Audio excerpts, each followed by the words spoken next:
Talk about Black Panther, and just right off the bat, I'd say it's really really good. I would say and the simple premises here is that so it takes 1 week. It takes place 1 week after Civil War. That it shows like it immediately kind of picks up after that. You see that he's coming back home to Wakanda after the events of Civil War. So they place that kind of like 1 week after Civil War, and T'Challa, who father died in Civil War, is now the king of Wakanda, and he must learn to deal with all the issues of that and being king and controlling this whole nation and ruling over these people. I would say just to start off the bat, the cast is just stacked. I mean, you got a lot of really talented people here. You got Chadwick Boseman, who's the titular character. You got Michael B. Jordan, who's Eric Killmonger. You got Andy Serkis, who's Ulysses Claw. You got Lupita Nyong'o, who's Nakia. You got Diana Guerrera, who's what's her name? It's Oka, right? Okia. No, I called her Nakia. No, Nakia is Lupita Nyong'o, and Diana Guerrera is Okia. Okawa. Okawa. Okoye. Yeah. I believe. Okay, that's Diana Guerrera. And then Martin Freeman is Everett Ross. And then Daniel Kaluuya is Wakabi. You got Letitia Wright as Shuri, his younger sister in the movie. You got Winston Duke, who's M'Baku. You got Angela Bassett, who's his mother in the film. You got Forrest Whitaker as Zuri. I mean, just a real, really talented cast, really stacked people. Yes, beautiful cast. Yeah, really, really nice. And I want to get into just the world of Wakanda at first. Just the. Oh yeah, you forgot the leading character in all of this. Yeah, I mean, Wakanda. I think one great thing about this element of Wakanda is the world, and seeing something different, a different environment that we've normally seen in MCU. Like we've been to Asgard before. One of my issues with Thor Ragnarok was the fact with Sakaar, and how I was like, wow, I really like them going to this different planet Sakaar, but I would really love to if we got to play around more in that world. This one, we get some of that. We see, some of the city streets and the merchants and things like that. Some of it feels like they have the big sweeping shots of the city of Wakanda, but a lot of it is just only that one street when you get to see actually ground level is that one street. So that's why some of the stuff feels kind of like weird budgetary restrictions I feel like they had in some elements. I don't know. I'm kind of confused because I feel like they just want to create the allure of it all. Like, okay, what could be there? Like, we're only going to give you a glimpse to show you this one street, the bigger towers from like the royal areas, and just the mining areas or whatever. It's like they didn't really show much. Yeah, so I think for a sequel, I'd like to see them do more with the world and see different places, because that's what you love about seeing movies take place in different places. That's what's so great about Star Wars is the world and seeing all these kind of different creatures and different things like that. And this one, you see this, language. You see, this city has this, Afro-futuristic kind of setting and all these these trains and these ships and the buildings and how it mixes this old architecture and old traditions with this modern kind of, well, not even modern, but really super advanced civilization, how they're both kind of mixing and colliding together. Because Wakanda being this isolated place, they're living in year, like 2100. I mean, even in the MCU, like, even though you got things like Iron Man and stuff like that, they're kind of, you could say maybe MCU's in year, maybe 2050. Wakanda's 2100. Like they're 2199 possibly. I mean, they're really super advanced. So, I mean, I think a lot of it was really beautiful and really gorgeous, especially the way it's shot. And the way the people are shot, too, is also really beautiful, the way the people are shot. And specifically, a lot of the women in it, I mean, they look really gorgeous. Even the men, I'd say, would look are really good looking as well. And, I was listening to something. They say specifically with, characters of darker skin, of people who have, darker tones, you got to really specifically shoot them and light them in a specific way. Don't take it wrong, but sometimes some people don't know how to capture African Americans or blacks or people of color on film. You know what I mean? Sometimes they they make people look muted in a certain way. We get it, you know. We He means understand. ashy. The white people are saying ashy.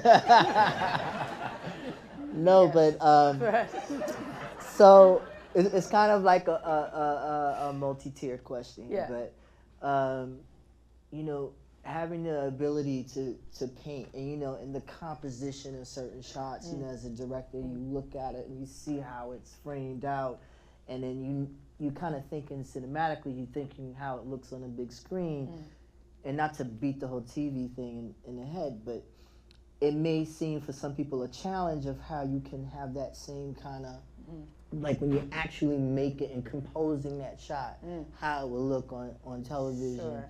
Do you feel like that's a hindrance for you? Do you look at that as a challenge as a challenge as a director? Do you look at it as a bad, like, how do you... It's a great question. Well, I have to give a shout out to anybody. I mean, you know, I'm gonna say Bradford Young.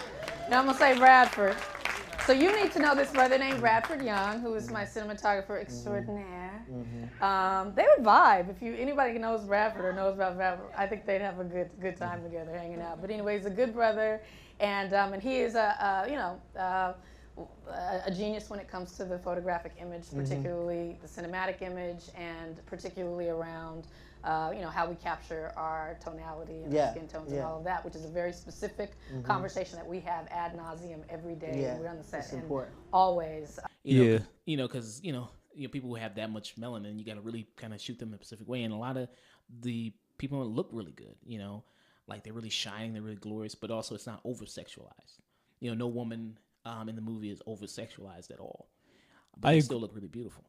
I agree, and in all honesty, like I know this pops up in certain situations where it's like they just black people in general seem to have a stigma of just being sexualized just for kind of existing.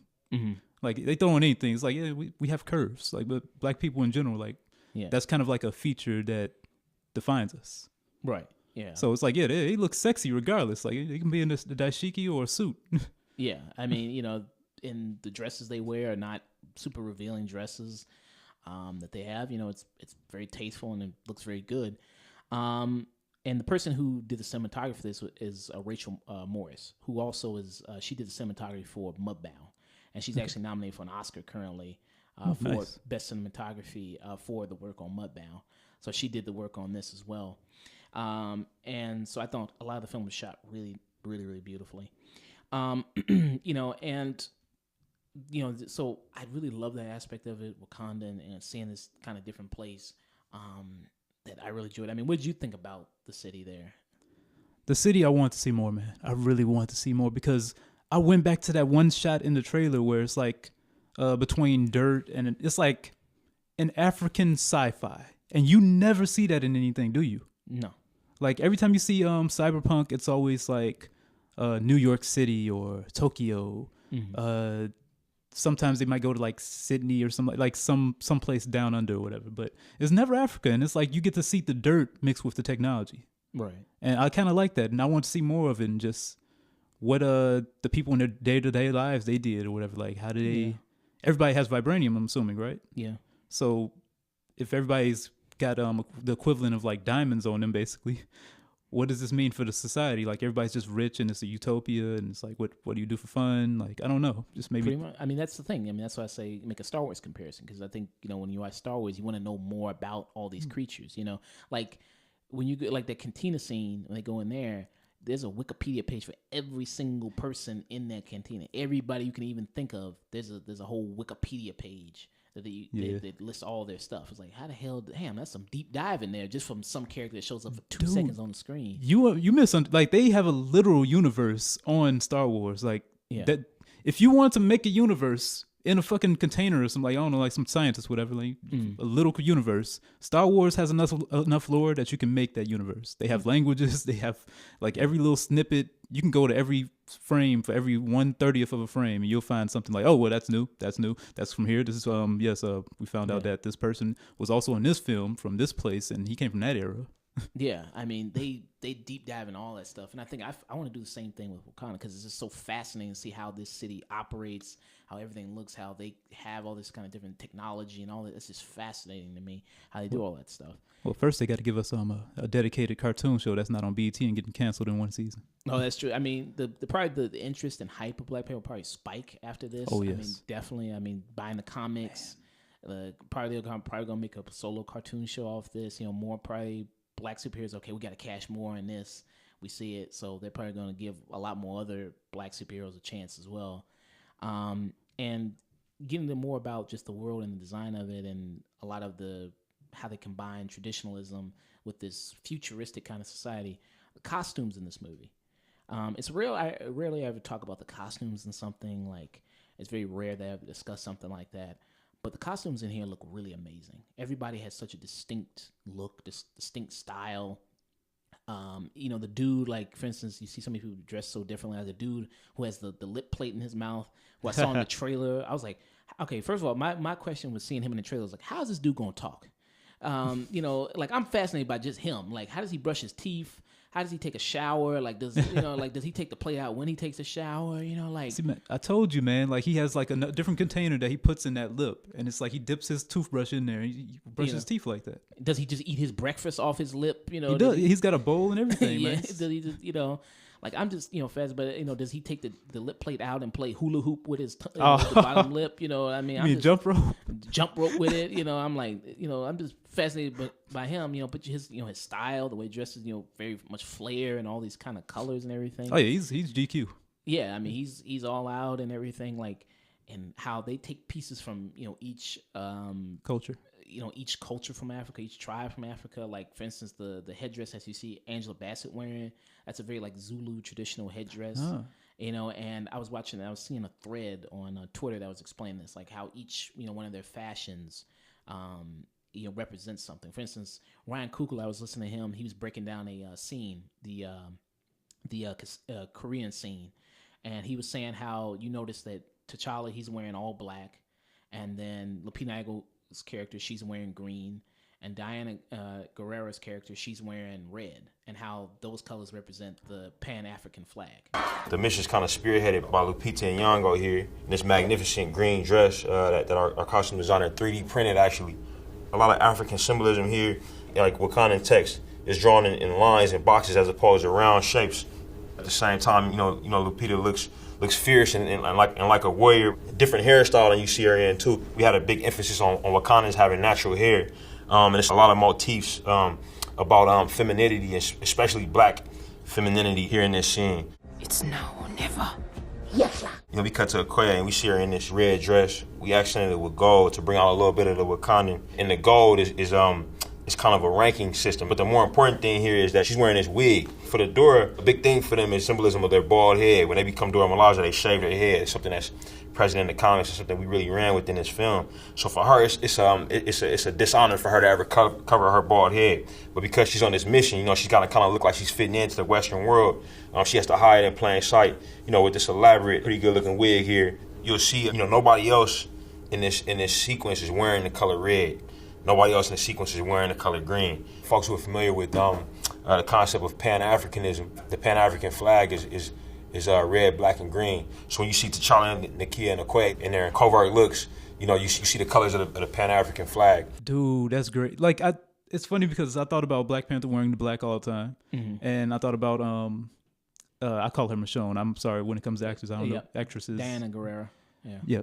She was wearing a red dress, and I knew that red dress was badass when she was in action. Yeah. But I didn't think about the last part of it, the green. Like, that forms perfectly. That's a nice tidbit. Like you said, the Star Wars universe, people are looking into this the same way, so we might get something. Yeah, so a lot of just designs and the costumes, like that all, has a place in there, and I think that all looks really gorgeous. I wouldn't be surprised if this gets nominated for Best Costume Design. I mean, because I think a lot of the costumes design looks really amazing. Usually they give it to period piece movies, like movies set in the past and stuff like that, but I think a lot of stuff they do here is really great, the way they do it with all the colors, with all the flair and all the things. I think it's really, really well done. For me personally, I do agree with you that it's great, but I think we'll have to wait because I don't know what's going to come up and have like certain costumes, whatever, that just blow our minds. But even while we're talking about just clothing right now, even his costume is just it's great. Like compared to most superhero costumes, in my opinion. Yeah, it's really great. Yeah. I had to look at that after I watched the movie. Just like, yeah, his Black Panther face does look like it has the mouth open and everything. I never really realized that. Now, do you think that with his suit, because he is wearing a vibranium suit, that even now, like his sister Shuri, who they say now she's the smartest person in the entire MCU, she created the suit that had like when he ever takes a hit, he can absorb it and release it out. His kinetic energy. Now, do you think that makes him invincible? Do you think like not as interesting, like somebody who has this impenetrable suit, and does all that stuff? I mean, at this point, he's like, aside from like flying and having missiles and everything, he's like Black Panther. I mean, he's like Iron Man and Captain America put together. Pretty much, yeah. He's got the super strength from Captain America. He's got the vibranium, but more from it's like if the shield from Captain America was all over Iron Man, and yeah, do you think that makes him less interesting? Why would you? No, I don't think so. Why would you even ask that? I'm curious. Well, just curious. I mean, like, because having like it'd be interesting how they put him in danger. Because you always, I mean, even though the hero's not gonna die, but you still want him to give a sense of feel of danger, and him having this suit that's just this, a vibranium suit, and vibranium is the strongest metal in the entire Marvel universe. Nothing can penetrate it, so we've seen, and nothing can damage it. How are you gonna put that character at risk? I can think of a few things. One thing, use his suit against him.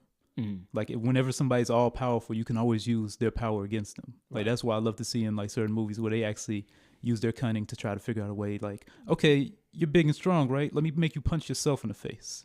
Right. You can destabilize them or whatever. You can find a way to do it. Like, or just they showed certain things in the movie where it's like you can easily destabilize them. Oh yeah, actually, they did show a part at the end of the film where that you could do something to the suit. So yeah, I think the suit looks really amazing, and really cool. The way it forms, the way he doesn't, even have to like form it or put it on. He just automatically just forms around him. I think that, getting more of the cast here, I think everybody does a really great job. I think everybody does really excellent in the movie. Chadwick Boseman as T'Challa, I think he's different from other MCU heroes, meaning that Tony Stark, he's not cracking jokes every 10 seconds, like Tony Stark is, and that's Tony Stark, and that fits him, and that's good. And Thor is like a frat boy kind of guy, and that fits him, and that's good. And Bruce Banner is more of a broken individual. Hawkeye is a loner, and more like lone wolf type.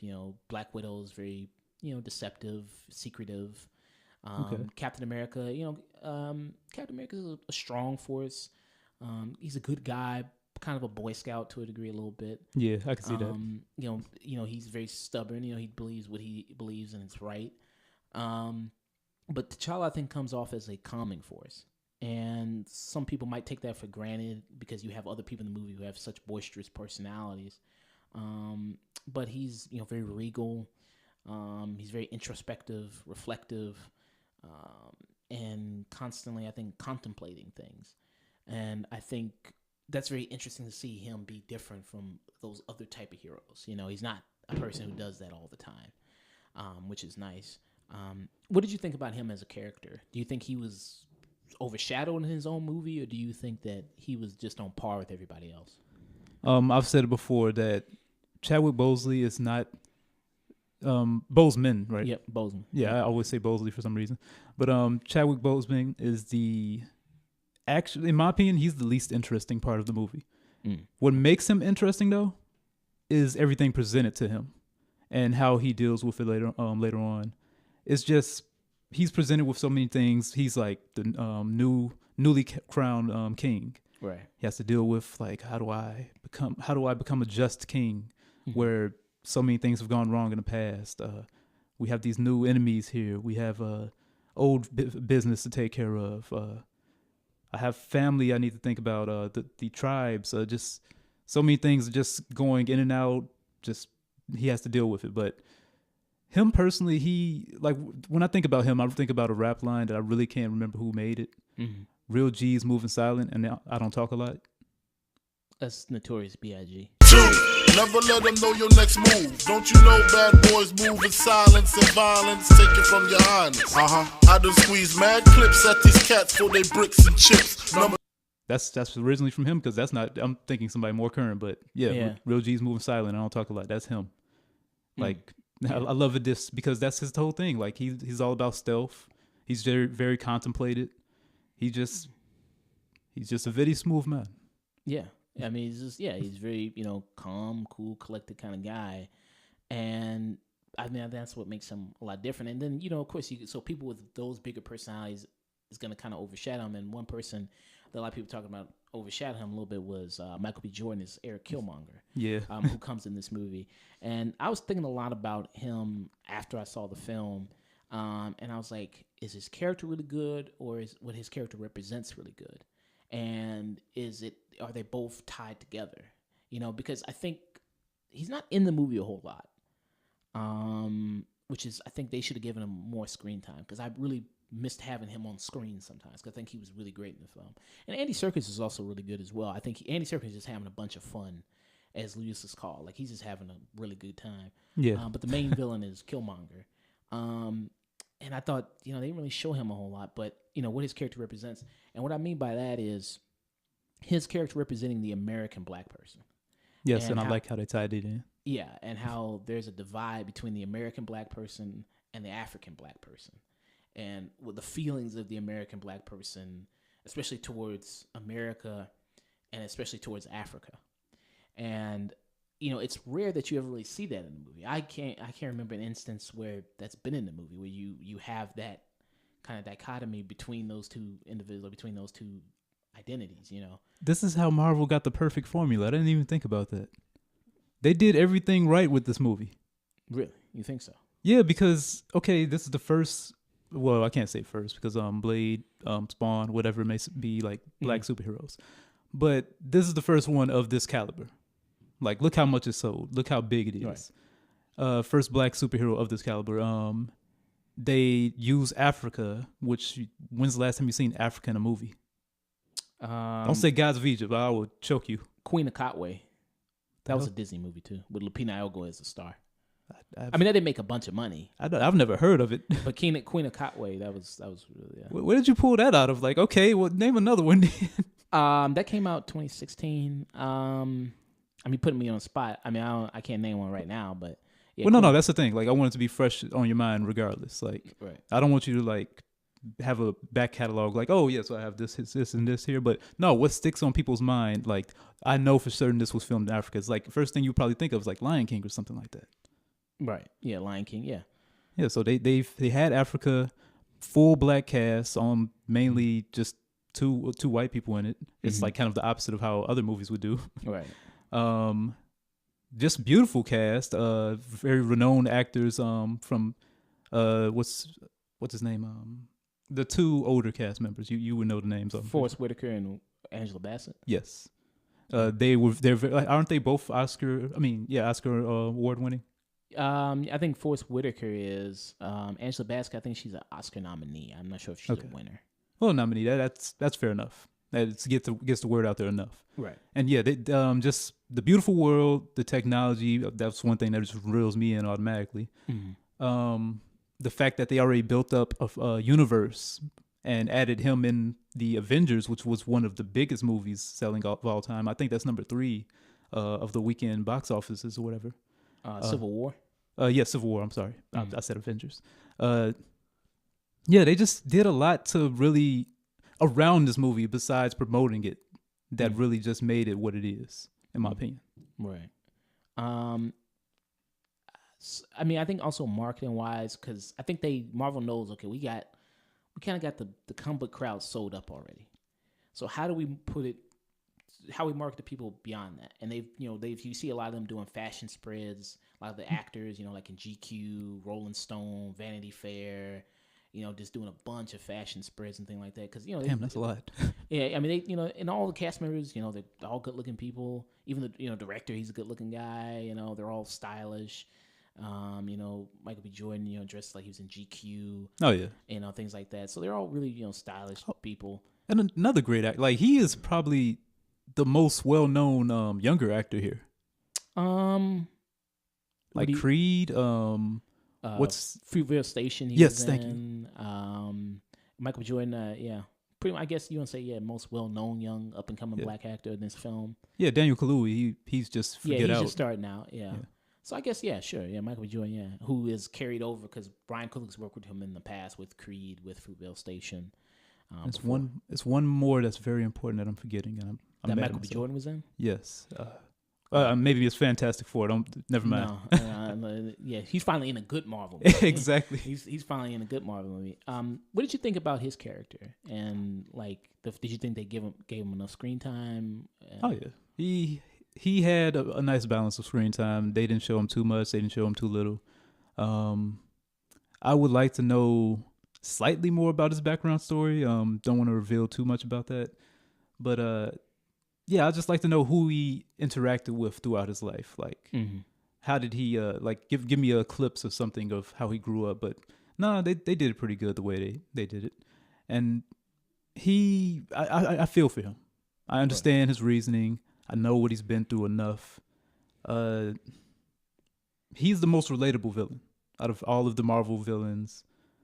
People are trying to compare him to Joker, and I still get to myself where I'm like, okay, so are we just comparing the comic book Jokers because they have so many background stories and all that stuff, or are we just comparing the movie Jokers? Then I got to think to myself, like, the last person that played, not the last person, but the most critically acclaimed Joker, he lost his freaking mind, right? Are you telling me Heath Ledger? Yes. Yeah, Heath Ledger. I'm not sure. He didn't lose his mind or anything like that. Like the reason he died because he, I believe he overdosed on sleeping pills. That's all. Because he was really getting into the character, but I don't think he lost his mind or anything like that. Okay, so that was the rumor back then. They said that he went so far into his character that he just went crazy. No, I don't think it was all that. I mean, he would get really into it. I mean, Aaron Eckhart, he tells a story of how I think they were in the makeup chair, and then he saw Heath Ledger over there, and he was talking to himself. He's trying to get into the character and all that type of stuff. And what was Heath Ledger like to work with? Fantastic. Speaking of makeup, when we first got there, I guess we rehearsed in England, in London, and so Heath and I were in the same trailer coming up with our looks, So I would be working on Two-Face over here, and Heath would be on the other side of the trailer with his makeup man, and they would be, Heath would be going, making noises from the other side of the room, like this, and I would look over, and he's coming up with his makeup, which I thought was real special, Christian Bale even talks about it and says, when you got a guy like that who's just into it like that, who's really, really feeling it, he's got to let the guy go, and let him do his thing. And, it turned out to be an Oscar, winning performance. And I don't think he got it just because, he died and let's just feel bad for him. I think he really deserved it and earned it, I think. And people are saying with Eric Killmonger, a lot of people coming out and saying, this dude's the best villain ever. This dude is, the best, best since the Joker, better than the Joker. I wouldn't say he's better than the Joker. If we were comparing him with Marvel villains just in the MCU, I think they've done some good ones. Marvel, they did him. I think Baron Zemo's really good. I think that the villain, the Vulture, in Spider-Man: Homecoming, I think he's also really super relatable. I think that Loki, of course, Loki.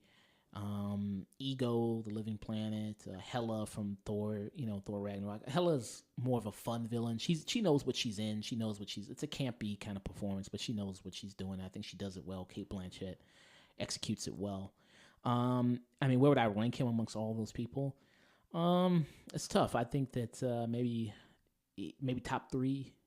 I'm sorry. I still have to put him at number 1, and I will explain to you the flaws in all of those villains that you just said. Okay. Loki, he's just a trickster. He has daddy issues and stuff. He's great at what he does. A lot of these people, my biggest flaw with them is I don't find them relatable. I don't find Loki relatable. He's just a trickster. He's fucked people over just back and forth, and he's had plenty of times to redeem himself. Right. What's the guy from Spider-Man: Homecoming? Vulture. Vulture, yes. Michael Keaton, yeah. Vulture, just get another job or something, man. What's wrong with you?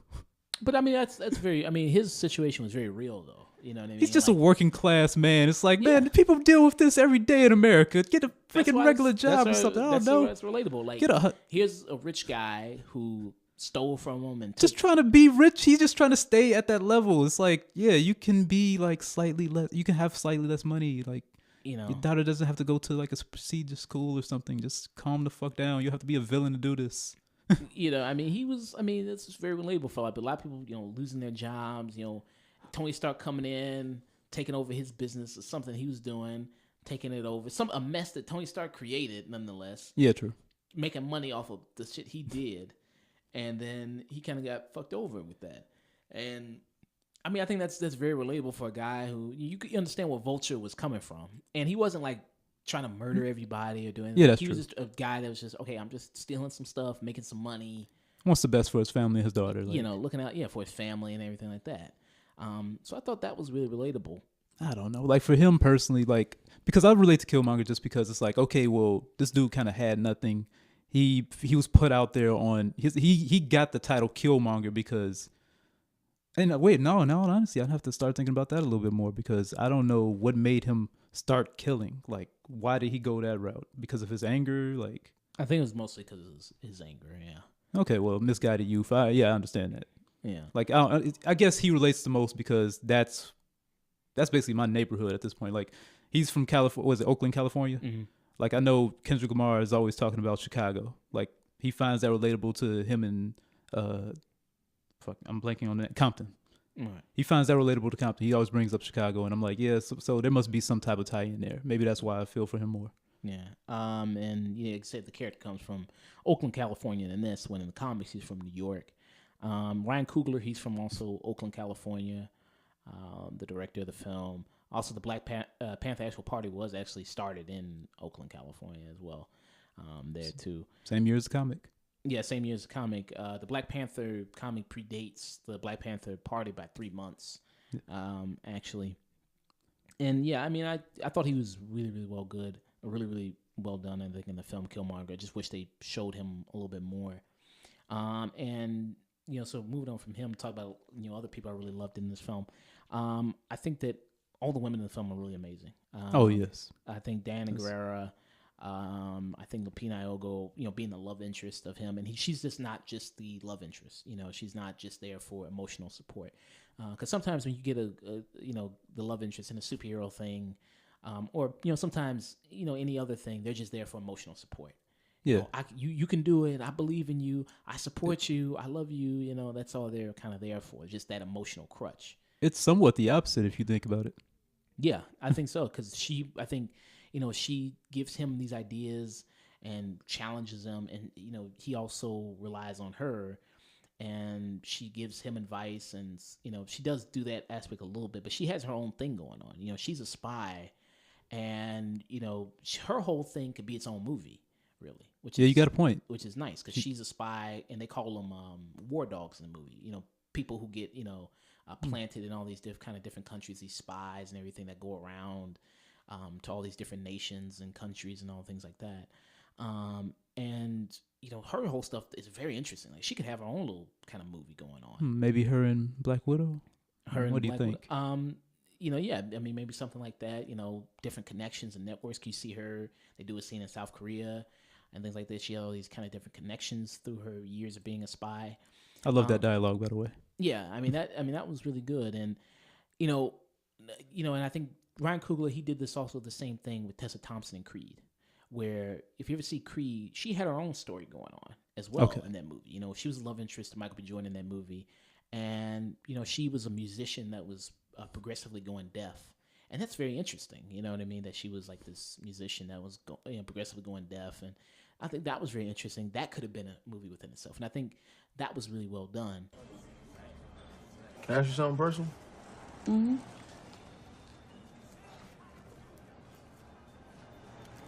I got progressive hearing loss. Just started wearing these this past year, but I only need them in places with a lot of background noise for now. So it's progressive, so eventually... Yeah. I'm just getting ready for it.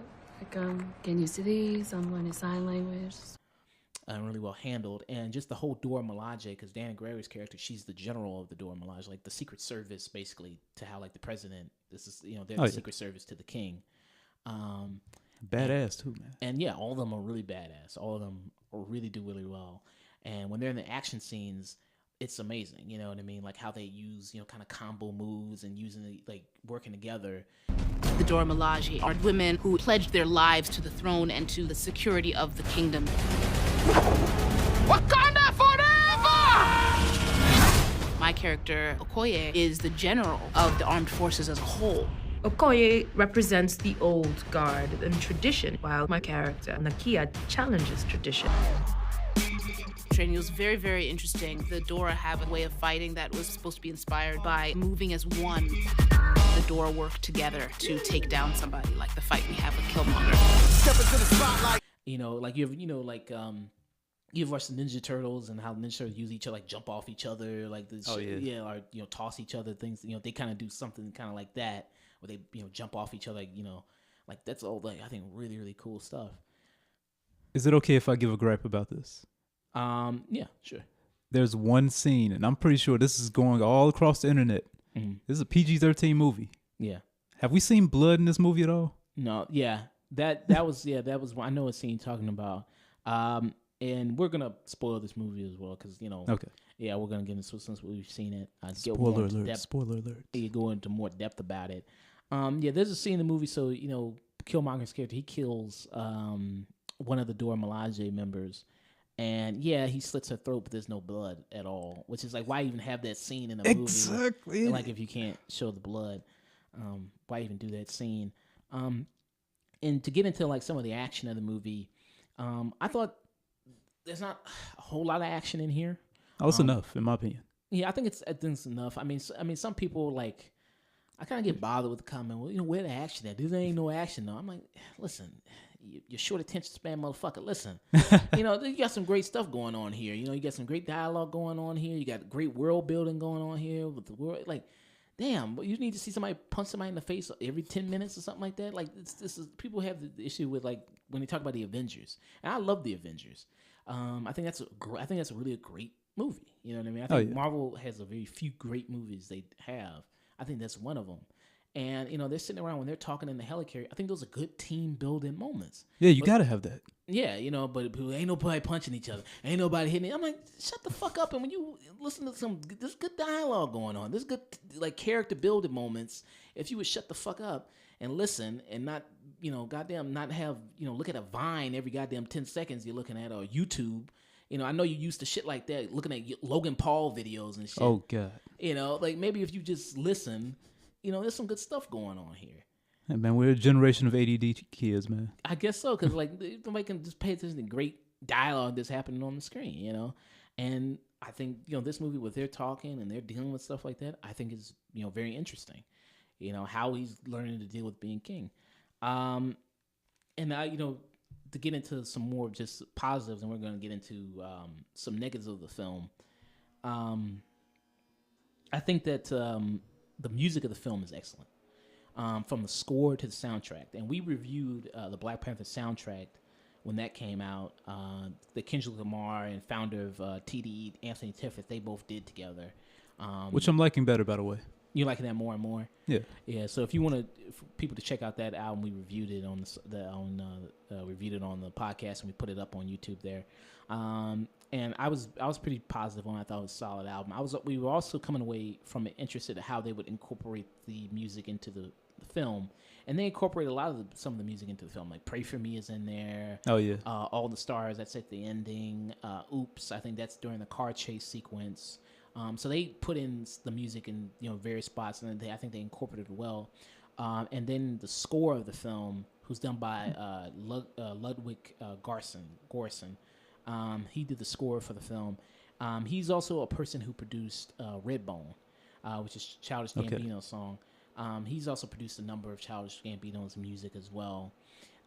And he gives a whole conversation about how he did it, how he came up with the score, and how he contacted somebody who's actually produces the music of a African artist and Grammy-winning African artist, and how he went on tour with him, and he learned all these different instruments like a talking drum, and talking drum. Yeah, talking drum that has all these kind of different beats, like the way you hold it, the way you squeeze it. that it produces like a different noise. And how he's kind of got inspired by all these kind of different things, and how he layered that sound, like had multiple people playing it. He gives a whole breakdown on it on Genius, which I recommend people check out, of how he came up with the score and everything like that, which is very fascinating. One of the first things that I did was to figure out where to go. It's a big continent, and there's so much different music in every country, in every different tribe. They all have their different instruments. They all have their different language. I called a lot of friends that's been traveling around there, and one of my friends produced an album with an African artist. His name is Baba Mal. When I was traveling around with Baba Mal, he kind of opened up his solo shows with this just kind of like ceremonial outcall. Like every time I saw it, I got goosebumps, and I was like, what if we start the movie like that? What if we start the score like that?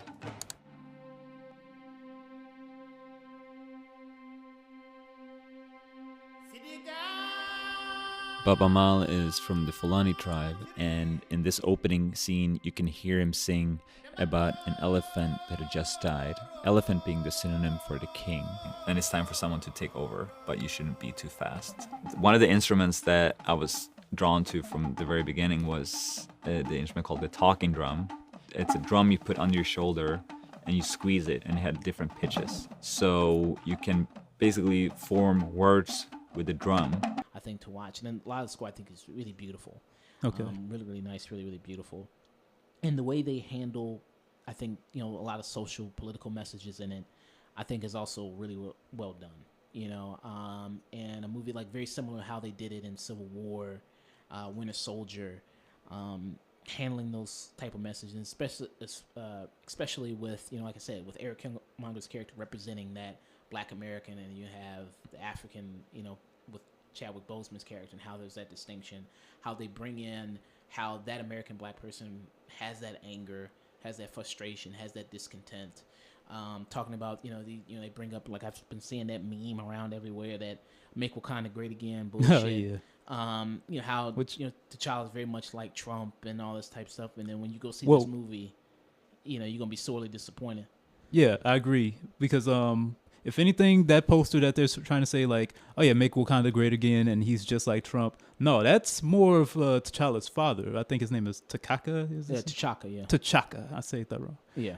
But yeah, that's more of his father, and like more of the traditional Black Panthers before him. Like, he's making a change.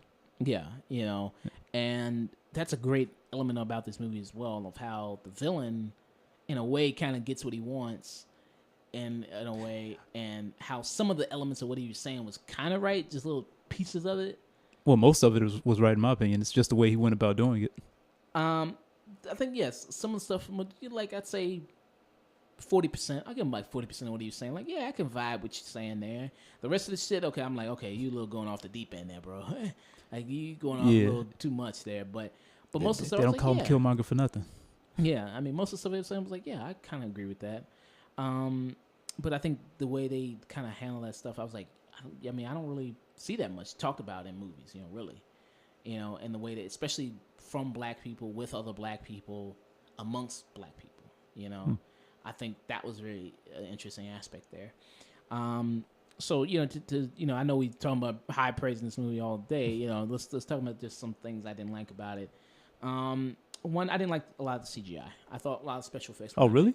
No, I thought, especially during the final battle with the rhinos and everything, like, this looks really bad, man. I was like, y'all could have gave this some couple more passes. 80%. It was 80% there.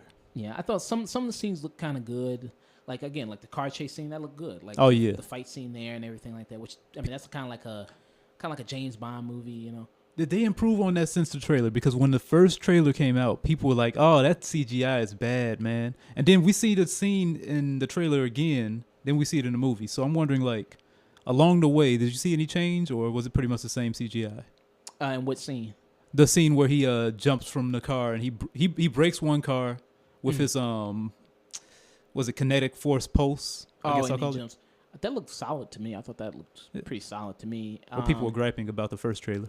Yeah, I mean that looked pretty solid to me. Some of the CGI is a little dodgy, kind of like the rhino stuff, the animals. Some of the scenes you can't really like, especially the final battle between him and Killmonger. It's in this dark kind of place, and you can really tell it's two CGI people punching each other sometimes. Yeah, that was kind of. Yeah, I thought that was kind of weak. So man, it was kind of bad. I won't even lie to you. Yeah, I thought that was kind of weak. I thought it paid off towards the ending with what happens between the two of them. I thought it paid off that fight. But yeah, I thought that was bad. I mean, there's not a lot of CGI in the movie. Is like rough. I thought Daniel Kaluuya's character's arc in the movie, I thought really wasn't handled all that well. How his character just is gonna make this change and be so one way because he has an issue with the leadership and with past rulers. I thought that whole switch was a little kind of rushed. I thought in my feeling, even though he does give a line in the movie speaking of his discontent towards the past rulers that there have been, but I thought that was a little rushed. I felt, what happened with his character. It's almost like they forgot he was in the movie. It's like, oh man, we got so many people here, man. Hold on, like he was in Get Out. We got to get him something to do. Yeah. Yeah, I mean, I think he's in the movie enough, I think, but it's just I think like his arc is not that good. I think they didn't handle his whole arc very well. Because he could have been so much better, and I kind of understand him because it's like, yeah, we got to do something different, man. Like we got to.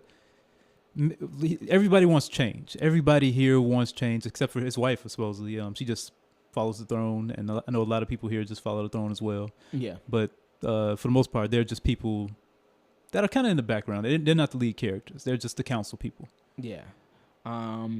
And, one of my other complaints about the film is, I think, like I said, we spoke about it, the weak climax. I think the fight, it doesn't really feel as epic as it should be. Again, I think that's what comes into some of the budgetary restrictions I think this movie had. Like when you see the one street of Wakanda or some of the shoddy CGI, I think that battle scene, I mean, we've seen some great battle scenes in movies.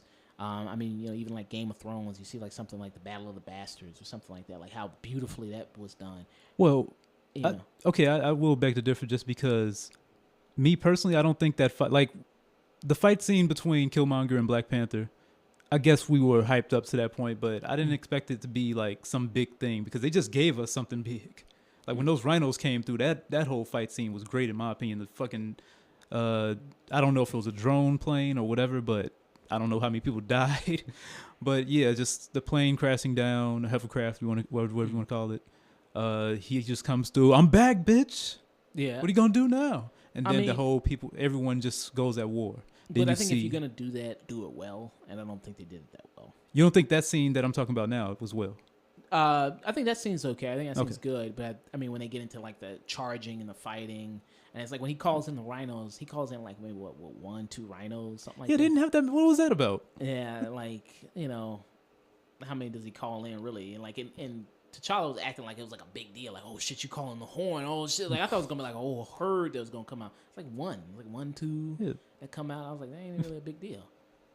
I was like, what the hell is that? Yeah, okay, as weird as it sounds, man, they're not a warring country. They fight when they need to, so that makes sense. Yeah. But at the same time, they have the technology, and I've mentioned to you, I'm pretty sure they don't use bullets because why waste the vibranium? Right. Yeah, she even, like I said, how they mix the tradition in it, because like when they're chasing after Ulysses Claw, Diana Guerrero character says, like he's firing guns at them, and she says such a primitive weapon, Oh yeah, I forgot about that. Because they use spears, She's fucking badass too. Jumped out the car like what are you doing? Get in the fucking vibranium car.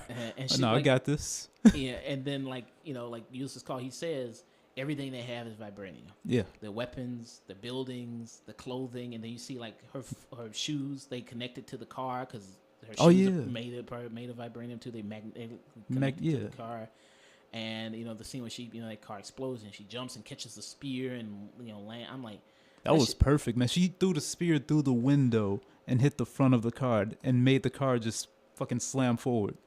I mean, that was just amazing. That was really well done. You know what I mean? I've never seen it. Like that's one of the things where it's like one of those fight movies or whatever, like the foreign fight movies you see. That's something I want to see in there. Like, this is great. Yeah, I thought it was really good. And action wise, I think just as far as like seeing more of the Black Panther do, it's like I said, the Killmonger fight is not that all exciting. You know, the stuff is really not that good or well shot. Some of it looks kind of shoddy, which is a shame because, you know, Ryan Coogler coming from Creed, and you ever watch Creed, Creed has probably some of the best boxing matches in history, I think, as far as film. It's just seeing a boxing match goes. Yeah, they had a one shot, right? Like a real nice one. I don't know how many times they did it, but I know they did it at least once. A real nice one shot, just panned around the boxing ring. Yeah, like a real nice tracking shot of panning around. How about today? Gonna go tomorrow. Let's go.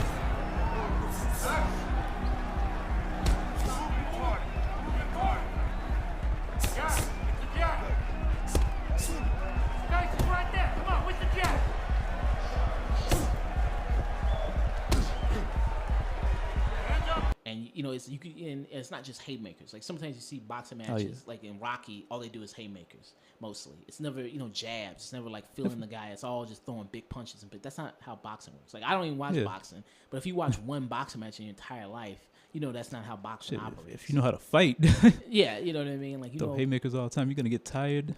Yeah, I mean that's just ridiculous. You know what I mean? But the way it's shot there, and the way it's done, and the way it's shot, I think is great. And I don't think that. I mean, I know it's kind of different things because it's two people in a ring instead of, you know, two cat people going at each other. But I think, I think that could have been more well done. I think the opening scene of the movie where you see him like help those refugees and things like that.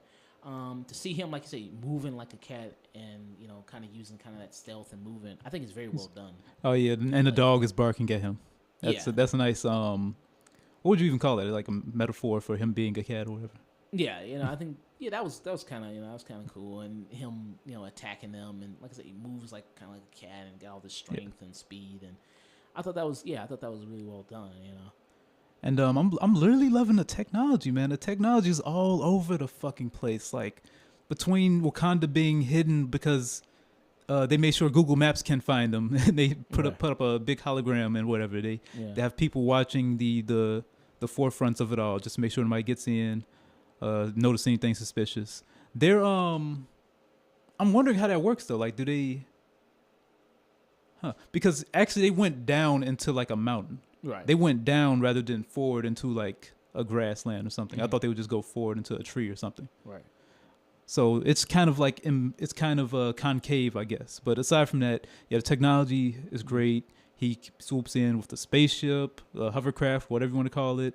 Yeah. He has the little what are the beads called? I don't know what the specific name for the beads was, but the beads like he throws on the car and stuff like that. Like, all the technology. I mean, some of it I think is a little super science fiction. I was like, wow, okay, that's really super advanced. And I'm a tech nerd, man. I tried to explain this shit, and I can't explain half of it. Yeah, because like, and then a lot of stuff they do is like vibranium. You know what I mean? They just say vibranium. You know, like how did Everett Ross, Martin Freeman, he gets shot in the movie. And it's like I can heal him and stop him from dying. Because how do you really do that? Vibranium. Because vibranium, baby. You know, like just vibrate. You know, your steak needs some more seasoning. Vibranium. You know, like your taco needs some more cheese on it. Vibranium. You know, like everything is vibranium. You know what I mean? You need to talk to somebody, you need some help, counseling, vibranium. It's like everything is vibranium. Anything that can help you is vibranium. Vibranium is helping the medical industry. I guess because I don't get it, man. Like I'm really trying to understand how the society works. Mm-hmm. And I'm guessing just because it's like, let's say Mansa Musa, I guess I don't want to go that territory. Let's just say that you have an ultra rich society. They have the money out the way. Yeah.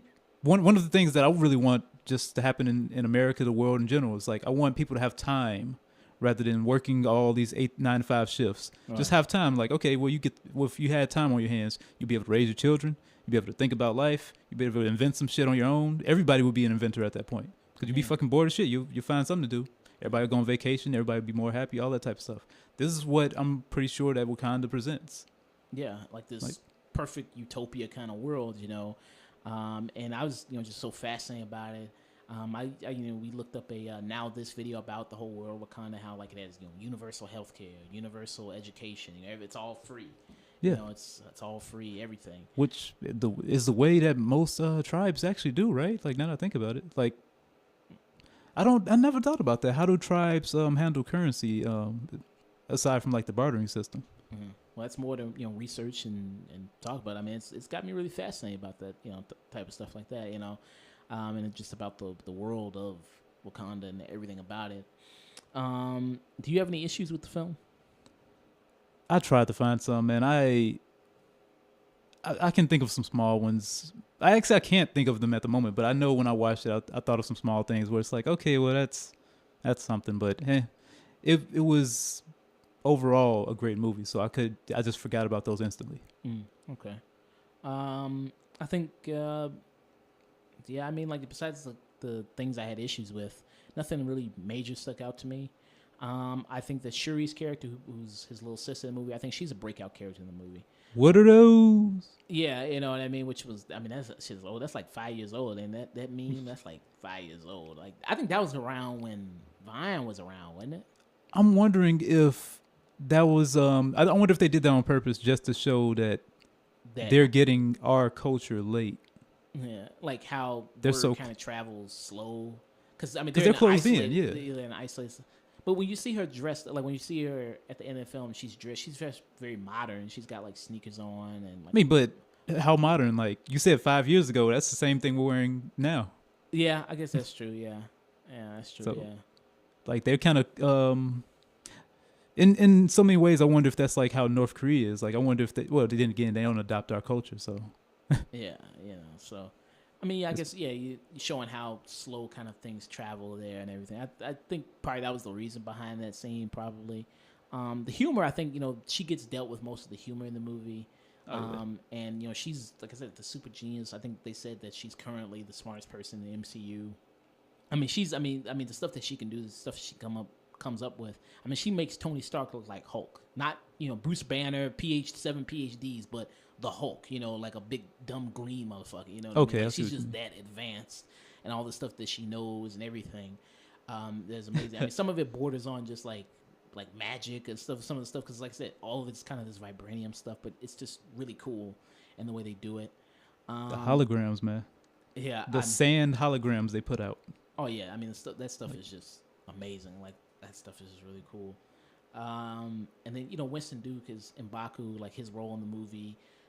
Normally his character is the big antagonist for Black Panther in this movie. He wasn't so much in this, and I thought Winston Duke also did a really good job in the film as well. Being a good character, and good for him, because I loved him. I saw him on Persons of Interest, and I thought he was really good on that show. And it's good for him to see him getting some more work there. And Letitia Wright, being Black Mirror, a lot of people were impressed with her being on the Black Mirror last season with the museum. I think the episode was called Black Museum. She was in Oh, yeah. And I really enjoyed her in that. Yeah, so she was really good in that.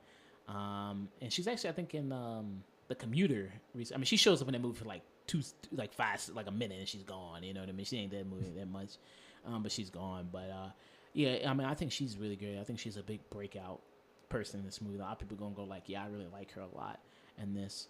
Because I thought, a lot of lines she delivered were really funny. Like she called Martin Freeman's character a colonizer and all this stuff. So I thought that was kind of funny. Oh, you've brought another broken white boy to us. Yeah, you know what I mean. Yeah. After the ending scene for what movie was that? They had the stinger. That was it Civil War? Yeah. At the end of that, he brought him. Captain America brought Bucky to Wakanda. Bucky with the good hair. Yeah. Yeah, and he shows up I had to admit, when he showed up at the end credit scene. I wasted my time sitting in that theater. I mean, the two ending credit scenes are not really that interesting, really that much. But when he shows up at the end and I'm like, damn, Bucky got that good hair, bro. I'm like, wow, bro. He's staring at that sun, bro. Maybe it's Maybelline.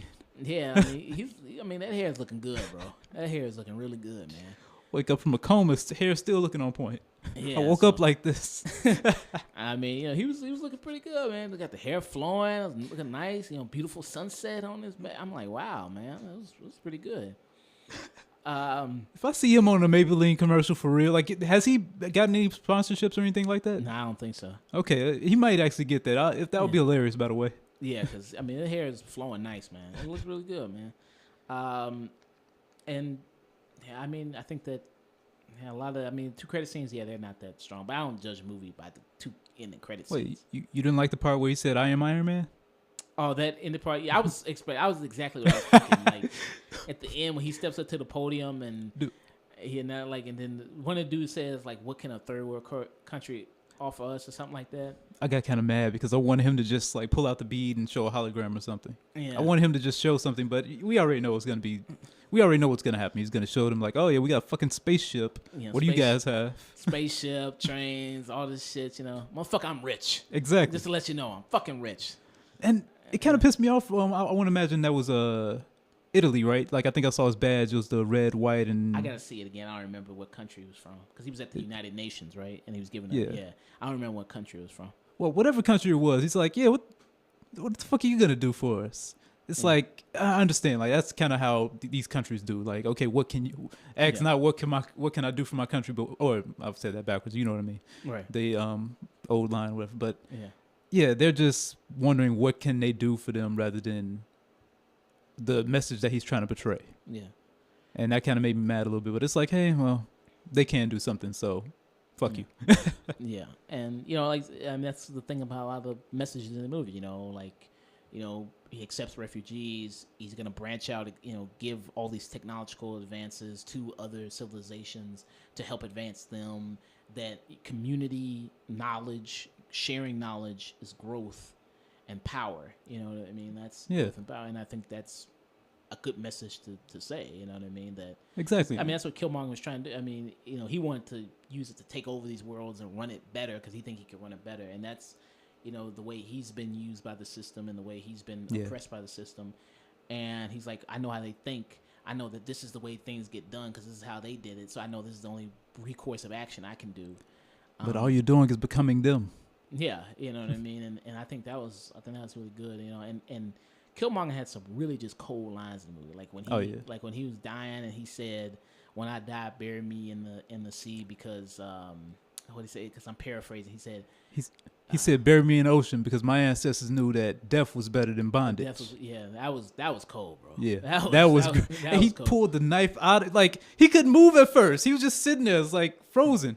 And then he gathered that fucking strength. Like, fuck you, I'm out. Yeah, that was cold, bro. And then I remember he said another cold line, like when he was talking to his father, Sterling K. Brown, who plays his father, who's also really good in the movie. He shows up a little bit. He's also coming up there. He's doing some good things too. Want to see him more. Yeah, he was good in the movie, and he has that vision, and he talks to his father. He says he gives a line and says, "Dang, what does he say?"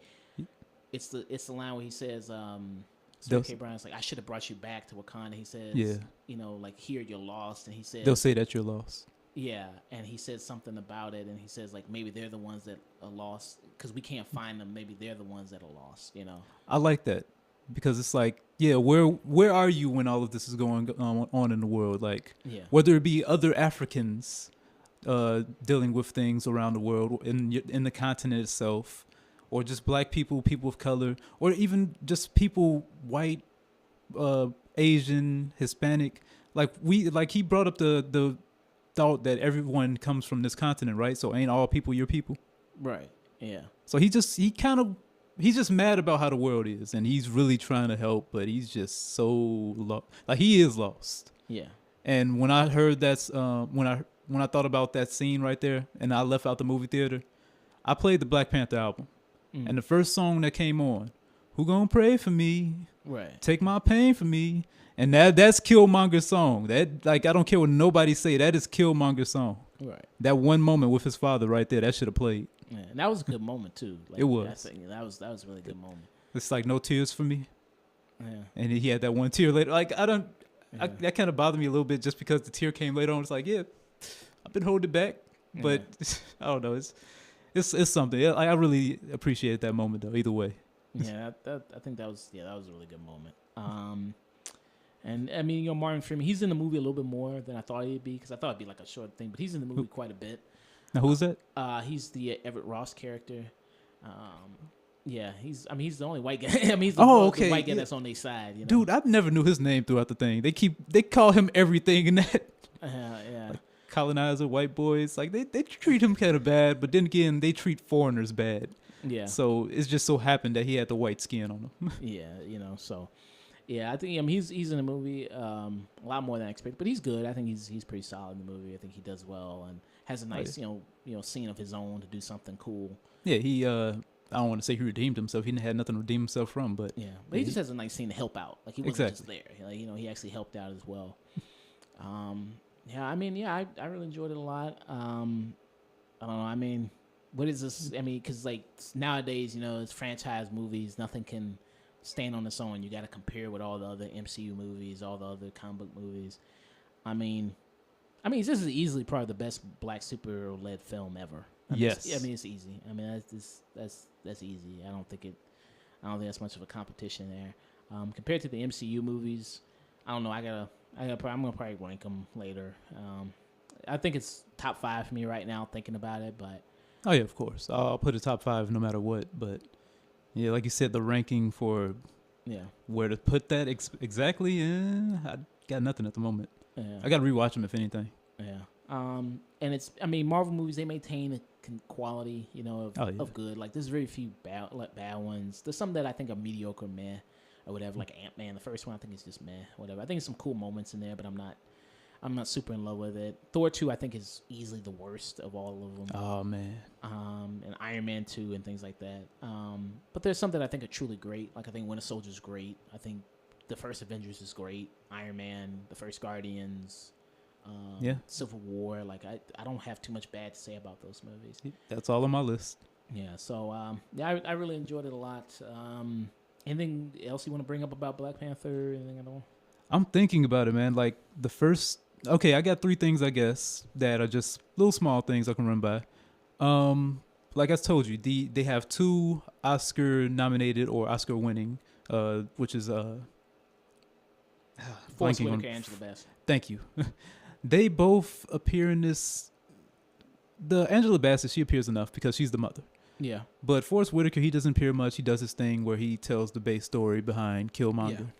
Yeah. And you see him at a younger age, which you said, you told me before, that's the same guy from Great Debaters that played him as a younger age. Yeah, who's also got a lazy eye, just like Forest Whitaker. Yeah, and oh man, we're talking about lazy eyes. Black Panther's father.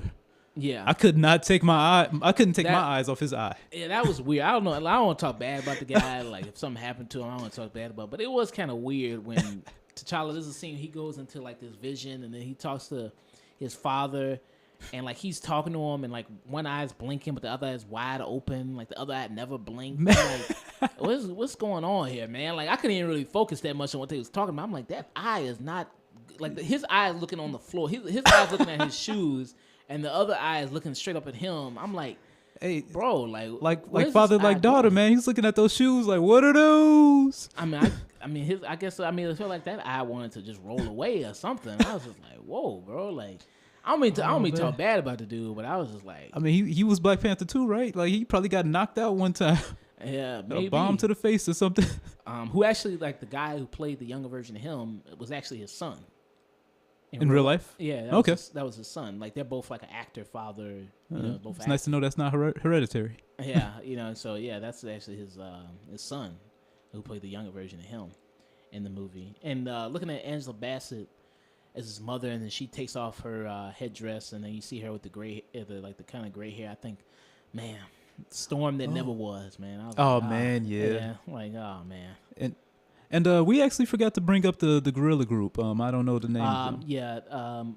In Baku, with the Man-Ape tribe.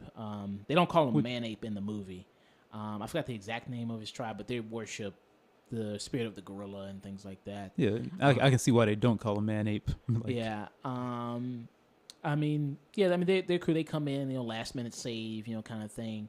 Because it's, kind of Ryan Coogler's trying to do, like, I think he had different elements in this movie, like Lord of the Rings, Star Wars, and James Bond. Like, you kind of get that James Bond feeling with the South Korea scene. Okay, I'm sorry. I'm about to train wreck through this thing because I forgot about the main thing I wanted to gripe about with this movie. What? One of my only gripes about this movie, Stan Lee stole fucking Black Panther's money. Yeah. Stan Lee robbed this man. Well, that is classic Stan Lee. He did that for all those years with Jack Kirby, so that's classic Stan Lee. He said, "I'll just take this." That's like a fucking $10 million right there, like probably quadruple times that. I don't know how much he won. Yeah, hey, wasn't nobody using them. He's just like, "Fuck it, let me scoop this Stan up." Lee, I'll just hold this for him. Like, who the fuck are you? Get the fuck out of here! You know. But yeah, that's one of my biggest gripes. Like I love Stan Lee cameos, and I'm kind of mad that he did it like that because that's I don't know that does not speak well for like I don't know, it just bothers me. Can't really understand my feelings right now. Yeah, like Killmonger. Yeah, I mean he comes in real quick, does his thing. I think it was fine. I didn't have an issue with it that much. But yeah, like that's one of my biggest gripe about the movie, as weird as that sounds. But yes, carry on with the guerrilla group, which is them. They're a group that is explained early in the movie, like the opening scene, that how all the other tribes in Wakanda, they all worshipped, the Panther, and it learned from the vibranium and advanced their civilization. They kind of went away and lived up to the mountains and wanted to stay more, traditional, more kind of, basic. They didn't want to, have all this super advanced technology, I think. I thought they were really good, though. I thought M'Baku was really good, yeah. And I just, to give him some background story, because he was supposed to be, well, not supposed to be the main villain, but he's supposed to be Black Panther's main villain in the comics. His main antagonist, yeah. Yeah, and he actually brings up the fact that, you're the first king to ever come here. Yeah. Or the first king to come here in years, I should say. Yeah, in centuries, he says. Centuries, man. Yeah. Okay.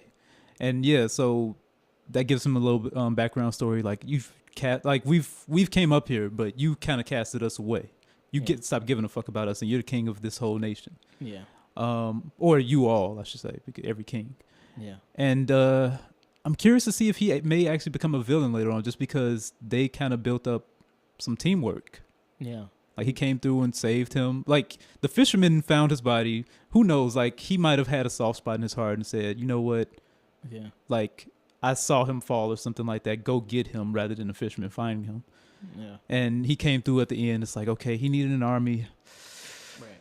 My people might die, but fuck it. Like we got to do this. Like this will form a bond. So it seems like they found some type of common ground. I will hate to find him become a villain later on. Yeah. Yeah, I would too. I mean, I think that'd be because they seem they do leave on common ground, and like Shaw's gonna do better as far as helping the Man-Ape group and learning to also consult them and handle them, also consult them on decisions. I think that you bring up a good point about the Man-Ape character, because it reminds me of the fact that how they're gonna handle the whole Daniel Kaluuya's character later on, because he was going to kill T'Challa. I mean, as soon as Michael B. Jordan ordered him to kill him, which I was like, that's the reason I have an issue with his arc, because I'm like, a guy that he was close friends with, and he's going to be ready to kill him. I didn't think about that either. Yeah, I was just like, and that seems like I wasn't buying that too much. He didn't want to fight his wife, though. His wife, I'm sorry, but I'll steady call her Michonne. Michonne should have gotten the Black Panther suit. Fuck all this shit. Michonne was fucking kicking ass. She was really great. And like, I don't know, in your theater, in my theater, there's people, just to describe the crowd, it was a big crowd. A lot of people pumped forward. Theater was packed. A lot of people wearing African colors, dashikis. I saw about maybe 10 people wearing dashikis. A lot of people wearing African colors, same here. Stuff like that. But when that scene happened in the movie, where Dan Kaluuya confronts Diana Guerrera, and he goes, my love. And then, would you kill me or something like that? And then she says, for my country and for my people, absolutely. And all the women clap. All of them like, yeah, that's right, girl. Mm-hmm. Yeah, fuck that nigga. Niggas ain't shit, I tell you. God damn. I mean, that's what they was thinking when she was doing that, bro. I mean, well, in all honesty, they're correct. They're completely right. Like, yeah, he did all this. He betrayed everyone. Like, I don't know. It could have gone a whole different route if it wasn't for him. Yeah, a little bit. Yeah, so that's why I didn't really buy his whole arc. The fact that he would be going that, like he'd be willing to do all that, like conquer all these other nations with Killmonger and all that type of stuff. I was like, I don't really buy that. I'm sorry, but just to add to the point that he is okay, Killmonger, Black Panther, and him, they're all rage-filled because of their fathers. You think Black Panther's rage-filled? He was about to kill Claw. They had to stop him from killing Claw because there were people around. Oh yeah, that's true. Yeah, that's true. I mean, I wouldn't say that's because of his father that he wanted to kill Claw. Yes, it was. I mean, the bomb that blew up was because of Claw, right? Yeah, that killed Daniel Kaluuya's father. No, that killed his father too. Remember, from Civil War was because of Baron Zemo. Oh, the bomb was because of Baron Zemo. So why did he want to kill Claudia? I mean, Claude. I mean, he was a bad guy. I mean, he was an evil guy too. But he no. Well, go ahead. I'm sorry. I mean, but yeah, he's an evil guy too. I mean, yeah. I mean, and you know, Claude was kind of goating him too. And Claude also. I mean, Claude did kill somebody that he knew. Dan Kaluuya's father. He did. So he did kill a lot of people when he blew up that thing. He was trying to get the vibranium. So I mean, he still was a bad guy. He still wanted to kill because of that. Okay. Yeah, he wanted to hurt. Yeah, because of that. Yeah, I did get that mixed up. Okay, that was weird. Yeah. In my head, I kept thinking, yeah, you got a good point. Yeah, that was Baron Zemo in Civil War that did that, and yeah. Because that was his rage-filled mission on that one. I thought that he did something to him personally on this one, though. I don't know. Like I said, he was rage-filled. He was about to kill him, but there were people around him, and they were filming and everything. It's like, yeah, do you want to send this image to the world? Even the Claw was saying that, like, oh, be gentle. Yeah. Yeah, I thought Andy Serkis was having a lot of fun. I thought he was having a lot of fun playing that part. He was. It was a shame they killed him. I thought they could have used that character more in the MCU. Oh yeah. So I thought it was kind of disappointing they killed him. Oh, and it's so such a shame that they killed Killmonger's girlfriend. What's her name? Queen Slay or something like that in the comics. Her name is. Oh really? I didn't know she's a comic book character in the comics. I didn't know that. He actually had a girlfriend in the comic books, and I forgot her her leading title, but it's something Slay. And I just found it funny that, like, yeah, she's supposed to be like Slay, like, the same way women slay now, like just on point clothing and all that. But no, she got slayed. She got murdered. Yeah. Yeah. I mean, I was listening to some videos about it, dissecting Black Panther, all that type of stuff. And how, like, all these different messages in it and all that type of stuff. And somebody brought up that point of how he killed his girlfriend and how. Now, this ain't me saying this. This is somebody, this is somebody, it ain't me. But somebody was saying how, like, it shows, like, because he's the American black man and how to get what he wants, he'll go through the black woman and he'll kill the American black woman and go through her to get what he wants. That's fair enough. And stumble over her and how that, like, kind of sending that message, I don't know if I agree with all that. I'm just saying, again, that's not me saying that. I can see it. I'll say that much. Yeah. But yeah, I mean, obviously, the way we've been talking about it, high tune in for me. I thought it was really good. I'm gonna see it at least. I'm seeing it again Wednesday. Gonna see it again after the IMAX.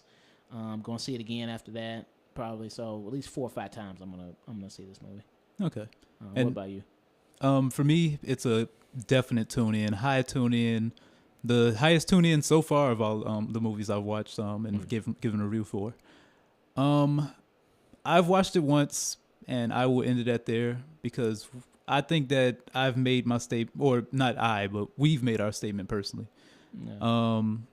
We did the weekend box office. It's gonna keep going higher. We already know that. At this point, I just feel like I'm filling the mouse's pocket with money. Do you think it's gonna get $1 billion? Oh, what now? You think the movie's gonna get $1 billion? Yeah. Like, is there a time frame that you mean, or? No, I mean, because a lot of people saying, like, if the movie's going to reach $1 billion or $1 billion plus. A lot of people going, like, I don't know. Was it $200 million? Like, how much is it now? I think it's $235 million it's made in 5 days, 4 days. Yeah, it's definitely going to get $1 billion. I think so. Okay. Yeah, like you said, in his lifetime, right? I mean, yeah. Like, when it's in box office, yeah. Yeah, it's definitely going to be $1 billion in my opinion because next weekend is going to be, like... The drop, you gotta see what the big drop off is gonna be of it. Yeah. Obviously, you gotta see what the big drop off is gonna be.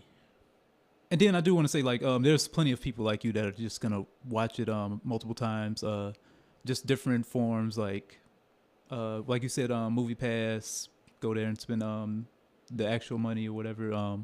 It's just people have varying reasons for watching this, so.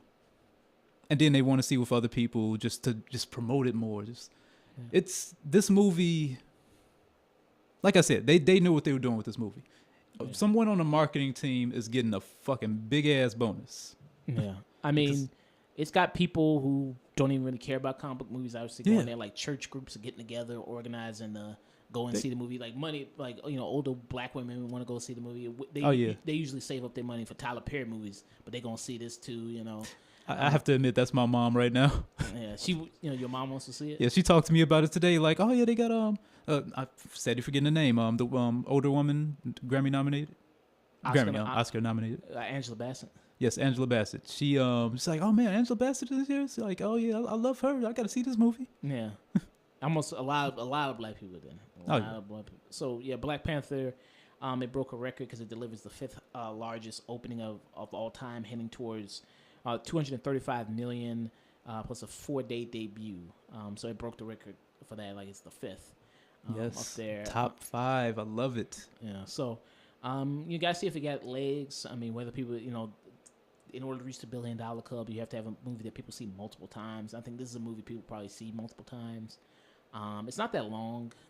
It's only about it's 2 hours and 20 minutes, I think. Yeah, so it's not that bad. So you can show it really multiple times in theaters. It doesn't feel that long. I'll say that much. No, it doesn't. It doesn't feel. It's that enjoyable all the way through. Yeah. I think you can get through it no problem.